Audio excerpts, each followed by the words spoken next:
Всем привет, всем здравствуйте, и вы на канале Ремчук Play Games, и мы сегодня с вами начинаем новый выпуск новостей футбола, и это новости футбола про Владимира Федотова.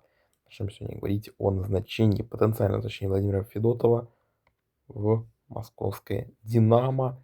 Неужели Ролан Гусев настолько близок к увольнению, что в сети появляются варианты нового главного тренера Владимира Федотова, как будто бы не самый плохой вариант для московского «Динамо», потому что я пока не совсем понимаю, что строит вообще в «Динамо» Ролан Гусев. Возможно, мало времени было у Ролана. И, возможно, кстати, я бы, честно говоря, возможно, пока что не назначал Владимира Федотова. Потому что есть такое предположение, что у Ролана слишком мало времени прошло у Гусева.